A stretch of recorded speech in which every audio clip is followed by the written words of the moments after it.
Inverse functions have been studied since the beginning of mathematics.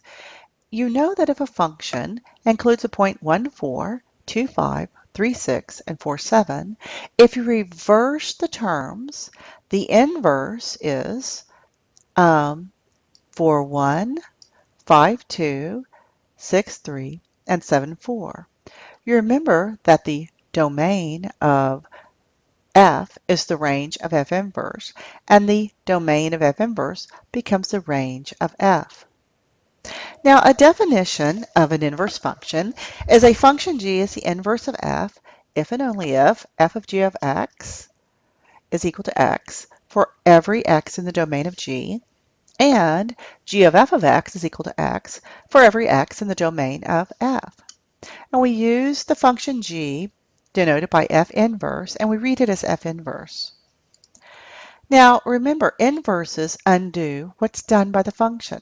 So let's look at this function. F of x is x plus c, and f inverse of x is x minus c. These are inverses. Similarly, f of x is cx, and f inverse is x over c as long as c doesn't equal 0. These functions are inverses of each other as well.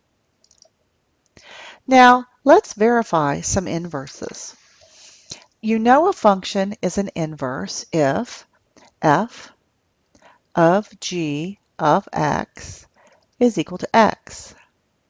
So if f is 2x cubed minus 1 and g is the cubed root of x plus 1 over 2, f evaluated at the cubed root of x plus 1 over 2 is equal to what? Well, everywhere you have x, you're going to replace it with the cubed root of x plus 1 over 2.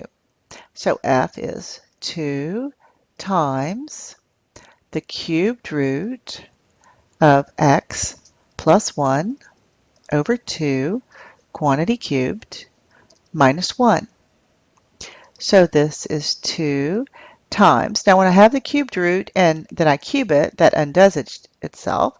So this is x plus 1 over 2 minus 1. The 2's cancel. This is x plus 1 minus 1. So that's x. So this is an inverse. Well, I have to do it the other way. G, let me switch pen colors. G of f of x is equal to g evaluated at 2x cubed minus 1. So g is the cubed root of x, and everywhere I have an x, I'm putting in 2x cubed minus 1. Okay, so that's the x plus 1 over 2. So let me simplify this. So this is the cubed root of 2x cubed, those cancel, over 2. So it's the cubed root, the 2's cancel, of x cubed, which is x.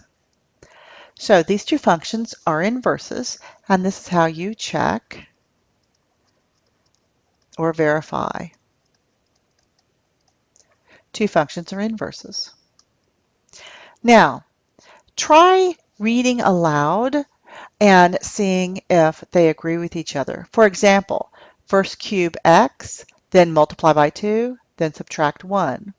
What happens if you do the inverse backwards? The inverse of subtract is add 1.